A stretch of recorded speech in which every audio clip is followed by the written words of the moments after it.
Forgive the intrusion, Your Majesty. I would have thought we'd be down at the docks wishing our compatriots a safe voyage. Or at the very least to ensure our mistress of evil heeds your command while away. I've said all I need to say. Yes. Your conversation in the hallway. Oh, I'm afraid voices do carry, Your Majesty. And, if I may be so bold to say, I myself have always had a difficult time trusting fairies. They recognize no authority outside their own kind, and will manipulate others around them to suit their own agenda. And what is your agenda? Why, to serve the crown, Your Grace. Do you take me for a fool? What? Your Majesty? You were once the most powerful man in Agrabah, or rather, second most powerful. A position you no doubt became accustomed to, and who could blame you?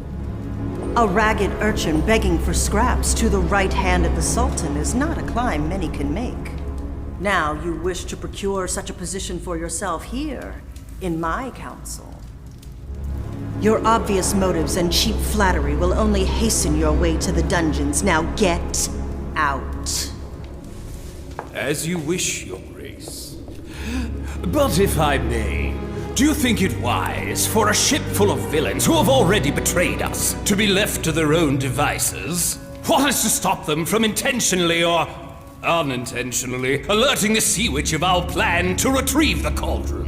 The punishment for such treachery is the true death. Oh, how thrilling. But what if they were simply not able to speak of it when asked? Hypnosis is rather a skill of mine. I took the liberty of encouraging those on board to forget the details of their quest when asked, so the secrecy of our plans remains as such. My faith in your limited value has been momentarily restored. Oh, Your Majesty is too generous with her words.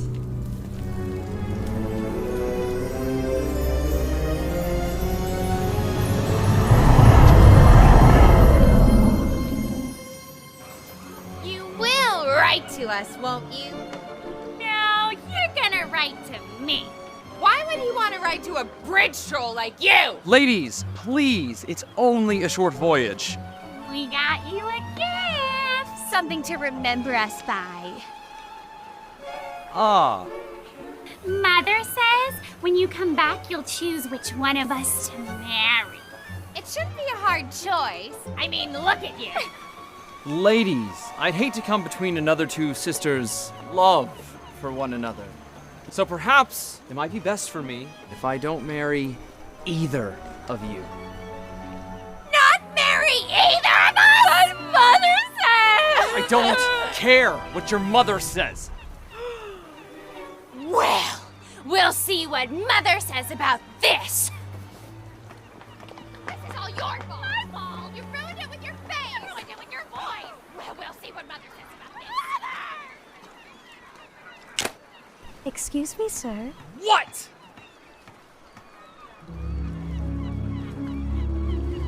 I'm sorry. I think you dropped this. Thank you. It must have slipped. These ladies are lucky to have won the affection of such a handsome man. Ha! Allow me to introduce myself. I'm Prince Hans Westergaard of the Southern Isles. A prince? Then that must be your ship? Oh yes, we're embarking on a diplomatic voyage on the Queen's orders. How exciting. Where exactly are you headed? Why, we're... oh. Well, I'm sure it must be very exciting, nevertheless. I've always longed to sail the seven seas with a dashing escort. Milady, it would be my privilege for you to accompany me on this voyage. But the crew simply wouldn't allow it. Oh, I'm sure a prince can find a way to accommodate a lady aboard his vessel. Yes. Tell the crew you're an honored guest of the Queen, and wait in my quarters until I come for you. Thank you, handsome. I just know this will be a voyage you'll never forget.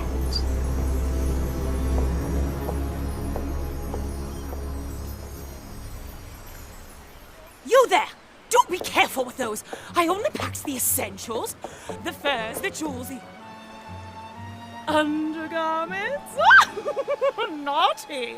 You must be the steward. Tell me, darling. The spa on board, is it salt water or fresh water for the steam room? Salt water is simply wretched for my...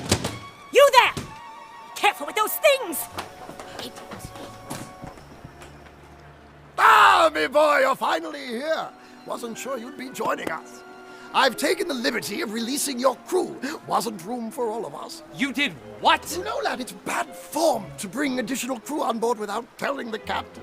Captain? Yes? Wait a minute. If you're the captain, what does that make me? The first mate? Of course not, me boy! No, you're more 13th mate.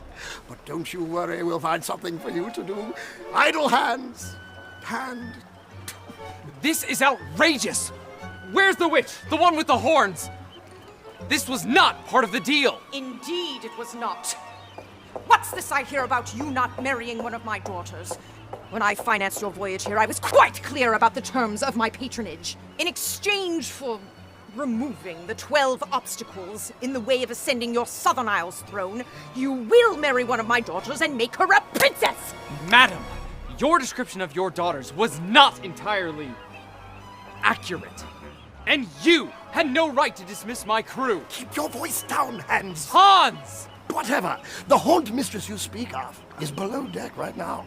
We don't want to disturb her now, do we? But this isn't fair! Ha! My dear boy! Ah! Life's not fair. Ha! In Never Land, where your dreams take flight, a shield with honor guided by what's right. But beneath the surface, a truth unseen, life's a cold, heartless, ruthless machine. A captain well-respected, now a joke of the land. You can't a man command when you're missing a hand. When the world needs something to fear, to see clear, ha! Hold my beer.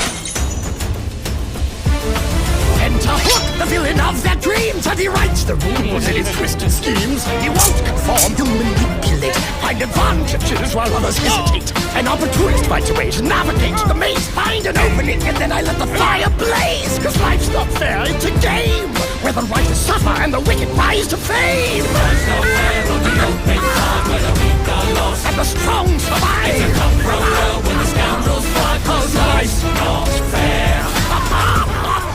Honestly, Haynes. Hans! Gesundheit. I'm a little surprised you didn't see this coming, boy. When the Westergars find out about this, I am a prince. You will respect my authority. A prince may be born to privilege, but he inevitably learns. No one is going to respect you until you make them respect you. In a world of glass slippers and enchanting dreams, you live happy ever after, or so it may seem. I followed every rule so carefully, but the world said that's not how it's going to be. A happy marriage over, now a widow and broke. From a mansion in the country to society's joke. A woman in a man's world must survive, so I wrote my own rules and thrived. Now they call me cruel and heartless, a woman of spite. But no one saw the battles that I had to fight, cause in a world where weakness is a deadly sin, I learned to rig the game so I'd always win. Every move I made was a grand illusion, dance of deception, truth and seclusion. No longer charmed by a tender thrill, now I forge ahead with an iron will. Life's not fair on the open side where the weak are lost And the wealthy thrive. It's a cutthroat world when the strong survive, cause life's not fair. There was once a time I would chart my course with honor as my guide. But in the unforgiving tide, I learned the weak are all denied. They may call us names, But we won't be blamed for the truth we have and hold. Cause fortune only favors the bold. Life's not fair for the weak of heart. Where the virtuous will get torn apart. All us wicked will play the part, cause life's not fair. carefully rehearsed plans. And the strong survive. Cause life's not fair.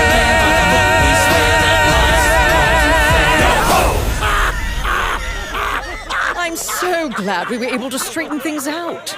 Do enjoy your voyage.